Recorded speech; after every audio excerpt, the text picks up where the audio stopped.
मैं कुछ चीजों पे बात करना चाहता हूँ आप लोगों से, बाद में भी बात होंगी, लेकिन मैं कुछ चीज प्रोवाइड कराना, मैं कुछ चीज दे रहा हूँ, कुछ चीज बता रहा हूँ, इसको आप लोग जानिए और याद कर लीजिए। लड़कियों के लिए, सिर्फ अभी लड़कियों के लिए एक नंबर है, एक नंबर है,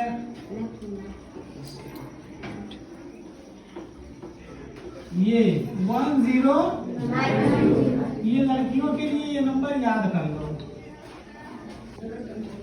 लड़की आप लोग ही मैडम लोग है ना, मैं इसीलिए यहाँ पे बुलाया कि मैडम जितनी महिलाएं और लड़कियां हैं यहाँ पे, सब लोग के लिए ये नंबर बहुत जरूरी है। क्यों जरूरी है? 1090 पता है ये नंबर? क्या है बताओ किसी को? महिला हेल्पलाइन। लड़की बहुत तेज है बच्ची, बैठ जाओ बेटा, बहुत अच्छा। ये महिला हेल्पलाइन नंबर है। ये काम क्या करता है, कैसे काम करता है और किस लिए हमारे लिए उपयोगी है, क्यों इसको याद करके रखिए तो बहुत काम में आ सकता है ये नंबर।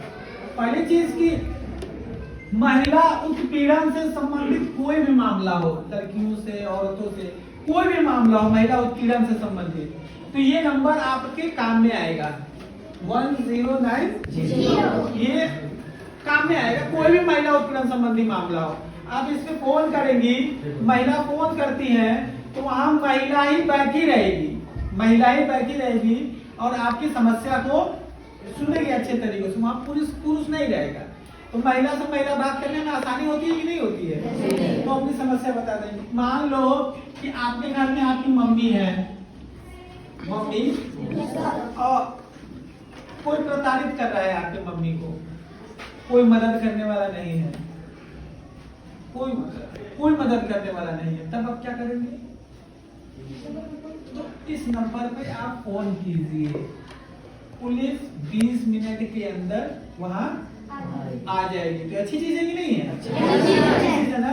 दूसरी चीज की इसे आप लोग अपने, इसमें से किसके किसके फ्रेंड है, किसके किसके नहीं है? जिसके फ्रेंड है वो हाथ उठाइए। सभी बच्चे के फ्रेंड है ना? मैं चाहता हूँ कि आप लोग अपने फ्रेंड के लिस्ट में इस लिस्ट को भी, इस फ्रेंड को भी अपने शामिल कर लीजिए आप लोग। ये फ्रेंड तो ऐसा है कि मुसीबत के समय में ही काम आएगा। मुसीबत के समय में ही, आपकी बर्थडे है, किसी घर में शादी है, उसमें बुलाने की जरूरत नहीं है, खाने के लिए उसे मत बुलाइए। लेकिन कभी अगर आपको दिक्कत होती है, महिलाओं को कभी भी कोई दिक्कत हो, तो दोस्त कब काम में आता है? मुसीबत में काम आया तभी तो उसे अच्छा दोस्त मानते हैं ना। ये ऐसा दोस्त है कि आपकी मुसीबत में ही काम में आएगा। इसीलिए मैं कहता हूँ कि इसे याद कर लो। घर पे भी आप जाओ तो कागज पे कहीं लिख के ये नंबर रख दो कि मम्मी अगर कोई दिक्कत होती है, कोई परेशानी होती है, तो आपको थाने जाने की जरूरत नहीं है। घर बैठे बैठे अपनी समस्या इस नंबर पर बता सकते हैं। वो बहुत अच्छी चीज है कि नहीं है? तबीयत खराब हो गई, कोई मदद करने के लिए नहीं आ रहा, 1090 पे फोन करेंगी तो एम्बुलेंस तक आ जाएगी आपके यहाँ, उनको हॉस्पिटल पहुंचाएगी, इलाज करवाएगी, बचा लेगी। अच्छी चीज है कि नहीं है? घर में कोई मारपीट कर रहा है तो कोई मदद करने नहीं आ रहा है, 1090 पे फोन कीजिए, पुलिस आ जाएगी वहाँ। जमीन कब्जा कर रहा है, कोई नहीं होते हैं गुंडे जो कब्जा करते हैं, कोई मदद करने नहीं आता, उस पर भी आप फोन करते हैं, फोन कीजिए तो वहाँ भी पुलिस पहुंचेगी, राजस्व विभाग पहुंचेगा। कोई अगर औरत फंस जाती है, रात को कहीं ट्रेवलिंग करके आती है, रास्ते में अपने थाने क्षेत्र में अगर कहीं वो फंस जाती है, जाने का कोई साधन नहीं है, अपरिचित व्यक्ति के गाड़ी पे भी बैठना ठीक नहीं है ना, नहीं है ना। तो अगर रास्ते में उसे फंस जाएगी तो कहाँ जाएगी? घर नहीं जा पाएगी ना। इसलिए आप इसको याद करेंगे अपने दोस्त को, तो वो आपको अपने घर तक बाइज्जत पहुंचाने का काम। ये तो बहुत अच्छा नंबर हुआ ना। दूसरी चीज की एक ये हो गया, एक मैं आईपीसी की धारा बता रहा हूँ, 363 और 366 आईपीसी।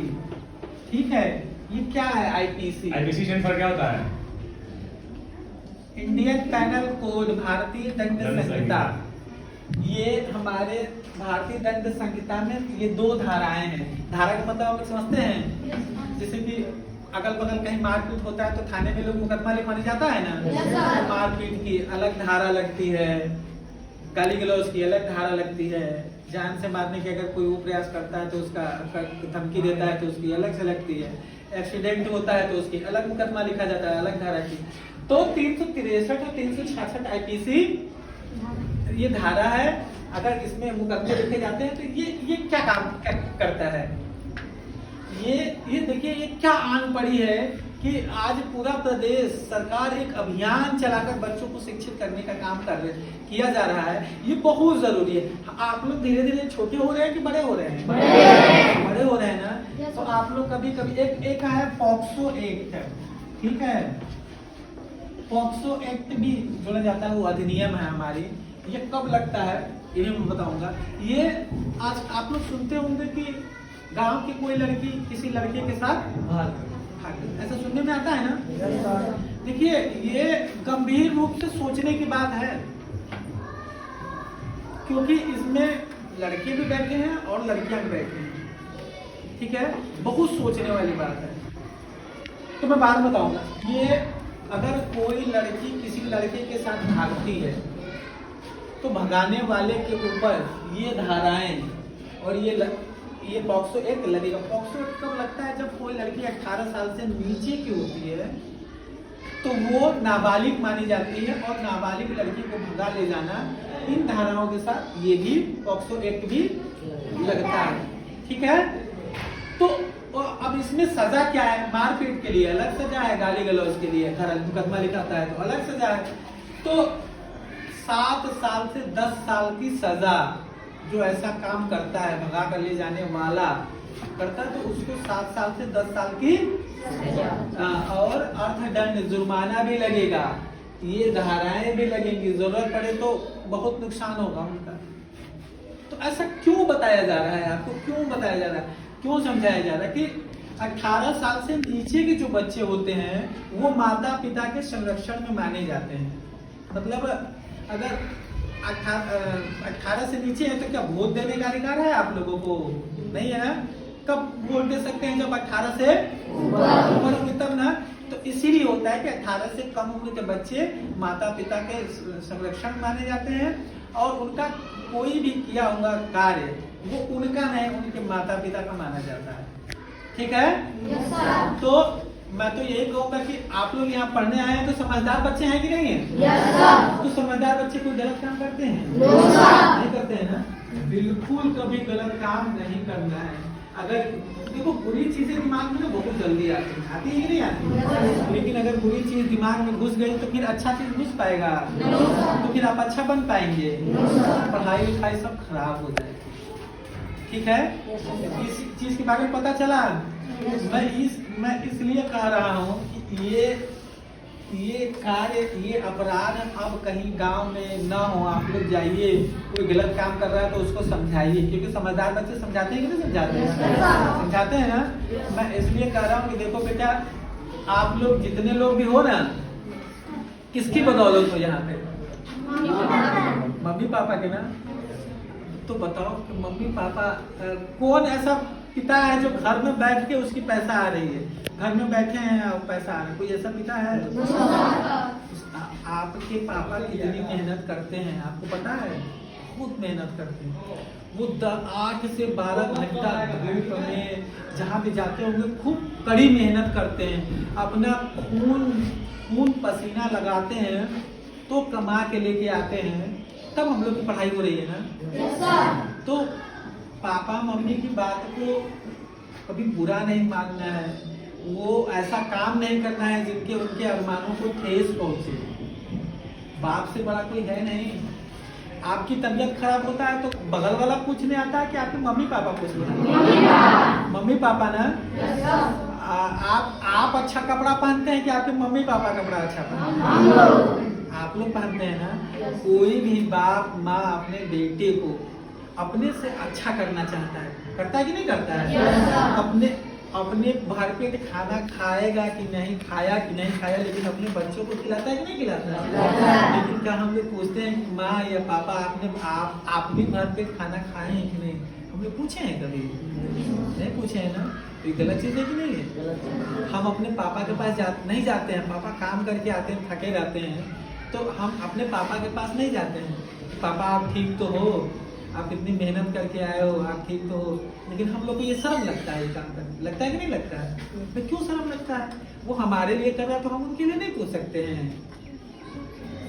ये करना चाहिए कि नहीं करना चाहिए? लेकिन हम लोग अपने पापा के पास हकीकत में नहीं जाते ना, तो जाना चाहिए कि नहीं जाना चाहिए?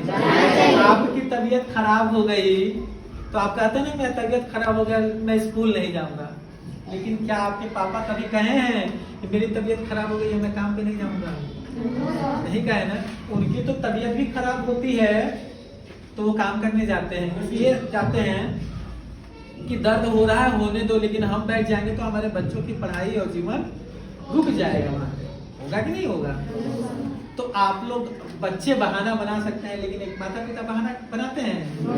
सोचिए कितना मेहनत करते हैं हमारे मम्मी पापा, हम लोग ख्याल ही नहीं रखते। एक बाप बेटे की जिद को पूरा करने के लिए यथासंभव प्रयास करता है कि अपने बेटे को जो मांग रहा है उसको पूरा किया जाए, लेकिन माँ बाप की जिद को कभी तो पूरा किया है? नहीं पूरा किया है ना। तो हम लोग को ख्याल रखना पड़ेगा कि नहीं रखना पड़ेगा? रखना पड़ेगा बेटा, माँ बाप का ख्याल रखोगे तभी आगे बढ़ोगे।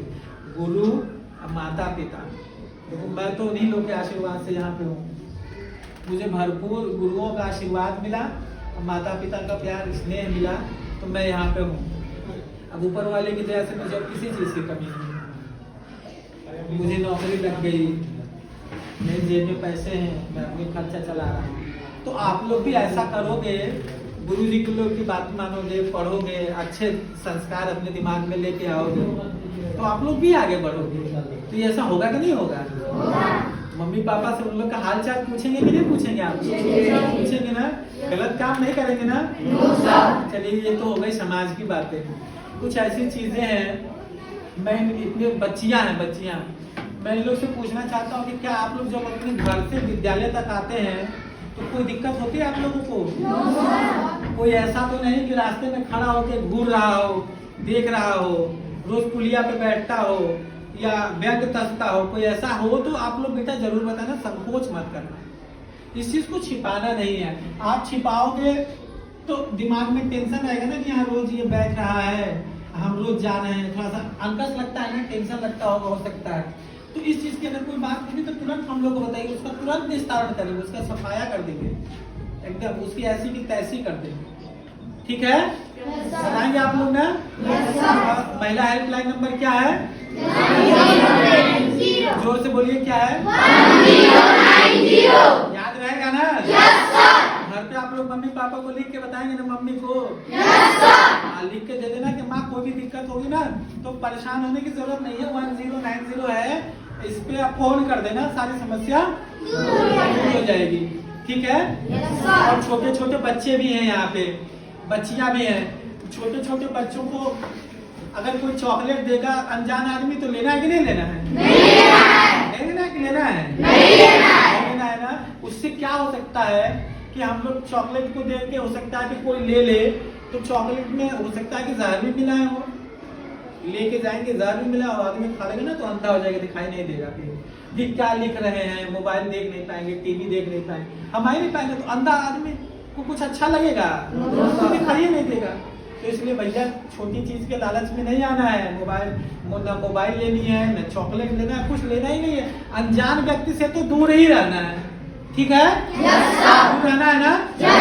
बिल्कुल दूर रहिए। अनजान आदमी से एकदम बोलना नहीं है। अगर वो कहता है कि चलो मैं तुमको गाड़ी पे बैठा के छोड़ देता हूँ, भैया हम नहीं जाएंगे आपके साथ, वो हो सकता है किडनैप कर ले, आँख निकाल लेगा, गुर्दा निकालेगा, भीख मंगवाएगा, ये होता है।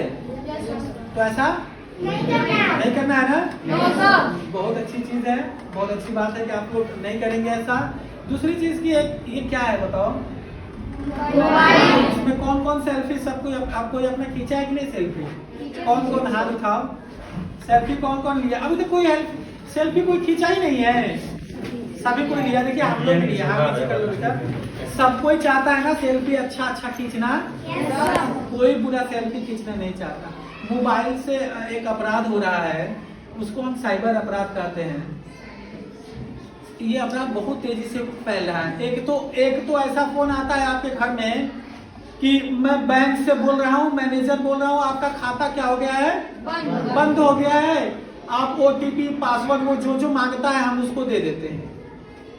ठीक, तो दे देने पे क्या होता है कि मम्मी पापा का रखा हुआ पैसा भी ना वो हैकर क्या करेगा, ले लेगा, उड़ा के लेके चला जाएगा। कभी कभी फोन आता है कि लॉटरी लग गई आपकी 50 लाख की, ना पेपर न्यूज में पढ़ते हैं ना। अब हम तो जब 50 लाख की लॉटरी लग गई तो कितने खुश होते हैं ना। जब पैसे की बात आती है तो आदमी खुश होता है कि नहीं होता है। 50 लाख की लॉटरी लग गई हमारी, आदमी कितना क्षण भर के लिए खुश होता है। लेकिन हम ये नहीं सोचते कि टिकट खरीदे भी थे कि नहीं खरीदे थे। खरीदेंगे तब ना लगेगा लॉटरी, और नहीं खरीदेंगे तो ऐसे थोड़े लग जाएगा। लगा है कभी किसी का? तो ऐसे भी फोन आते हैं कि 50 लाख की लॉटरी लग गई, आप ये चीज मोबाइल पे भेजो, हम भेज देते हैं। और पैसा क्या करता है, रखा हम लोग को मम्मी पापा का पैसा रखा हुआ भी ले लेगा। तो इन सब चीजों में नहीं आना है। तो ये एक फ्रॉड हो गई। बैंक वाला कभी नहीं आपका फोन से आपका डिटेल मांगता, कभी नहीं मांगता है। जो मांगता है समझ लो कि फ्रॉड कर रहा है। दूसरी चीज की मोबाइल में अब एक ऐसा अपराध हो रहा है, जैसे कि हम बताए ना कि सेल्फी लिया। सेल्फी आप अपने सेल्फी और वीडियो किसी ऐसे आदमी के पास मत भेज दीजिए जिससे वो आपका अनुचित लाभ उठा सके। कैसे हो सकता है कि देखो एडिटिंग का जमाना है ना, फोटो को एडिटिंग कर दिया जाता है। पहाड़ के बीच में आपका फोटो लगा दिया जाता है, जंगल के बीच में आपका फोटो लगा दिया जाता है। उसी तरह क्या होगा कि हम अपनी फोटो अगर भेज दिए तो चेहरा तो हमारा रहेगा, लेकिन एडिटिंग करके शरीर किसी और का रहेगा। अब उस शरीर पे अगर कपड़े ना हो और वो फोटो घूमेगी तो कितनी बदनामी वाली बात होगी ना। तो ये इस प्रकार के फोटो और वीडियो तो हमको भेजना ही नहीं भैया किसी पे भी। मोबाइल का इस्तेमाल तो बच्चों को सिर्फ पढ़ने के लिए करना चाहिए, ठीक है? Yes sir. पढ़ने के लिए ऐसा फोटो भेजेंगे तो हो सकता है कि एडिटिंग करके हमारी फोटो वो समाज में घूमेगी तो हम घर से निकल पाएंगे। बेइज्जती होगी कि नहीं होगी? मम्मी पापा की अलग से बेइज्जती होगी, समाज में अलग से बेइज्जती होगी कि नहीं होगी? तो ऐसा काम क्या करना है? नहीं करना है। फोटो वीडियो फेसबुक पे, व्हाट्सएप पे, इंस्टाग्राम पे बिल्कुल भेजना ही नहीं है आप लोगों को। इस सब चीजों से सतर्क रहना है, ठीक है? और लोकेशन भी क्या करता है, अब तो गूगल का लोकेशन आ गया कि भाई कहाँ हो, तो हम यहाँ पे हैं तो अपना लोकेशन भेज दो, हम आ रहे हैं वहाँ पे। तो ऐसे लोग को अपना लोकेशन भी नहीं भेजना है जिससे कि आपका अनुचित लाभ उठावे। हो सकता है कि किसी अपरिचित व्यक्ति को, ऐसे आदमी को लोकेशन हम भेज दिए, वो आया हमको किडनैप कर लिया, तो ये भी नहीं करना है। लोकेशन नहीं भेजना है। मोबाइल तो सब कुछ चलाते हैं ना, लेकिन मोबाइल का इस्तेमाल सही चीजों में आप लोग करिए, ठीक है? तभी बचत है। अगर कोई परेशानी हो रही है मोबाइल से संबंधित तो आप तुरंत पुलिस को फोन कीजिए। लड़कियों को अगर दिक्कत होती है तो तुरंत 1090 को फोन कीजिए, हमारे थाने में फोन कीजिए। थाने का नंबर 1090 तो है ही, सबके पास है, यहाँ पे भी है। हम अपना नंबर भी देके जाएंगे। आप लोगों को कोई दिक्कत होगा सर को बता दीजिएगा, सर हमको फोन करेंगे, हम लोग तो आ जाएंगे। अगर रास्ते में भी कोई परेशान कर रहा है तो आप बताइएगा, हम लोग एक दिन में उसका निस्तारण सफाया कर देंगे, फिर वो आप आँख के सामने दिखेगा भी नहीं। हम लोग ये नहीं चाहते कि आपके मम्मी पापा के अरमानों को ठेस पहुंचे। आपने जो सपना बुन रखा है उस सपने में किसी प्रकार की कोई बाधा आ गई, ये जरूर सोच लीजिएगा। गलत काम दिमाग में लाना नहीं है। विद्यार्थी के 5 लक्षण होते हैं, उनको पालन करना ही करना है।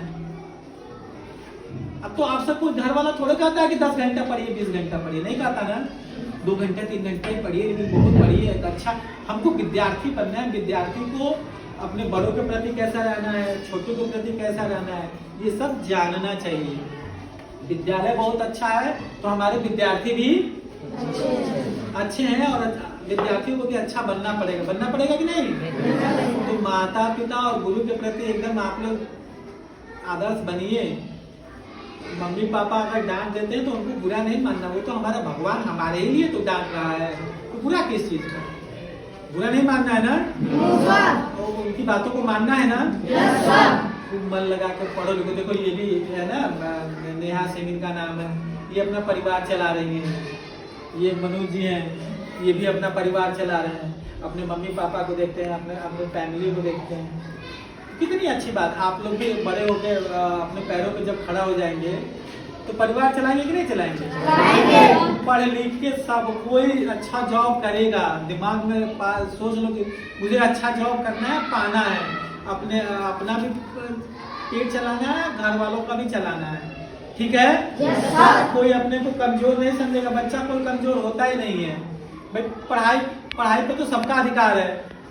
जो जितना आगे पढ़ेगा उतना आगे बढ़ेगा। लेकिन अब ऐसा काम नहीं करना कि पढ़ लिख के भी हम वो घास काटने वाली काम नहीं। पढ़ाई खूब मन से करो, खूब मन से करो। पढ़ाई के अलावा कोई आपका काम नहीं है, ठीक है? महिलाओं के लिए कौन सा नंबर है बताए थे? हाँ, बहुत बढ़िया। बेटा आप लोग को धारे के बारे में पता हो गया ना? तो ये सब बिल्कुल ये सब कुछ नहीं करना है, दिमाग में पूरा बात नहीं लाना है, अच्छी चीजों को लेके आइए। कोई चीज हो, कोई समस्या होती है तो सर को नंबर देंगे, आप लोग बताइएगा, सर को बता दीजिएगा, सर लोग हम लोग को बता देंगे, ठीक है?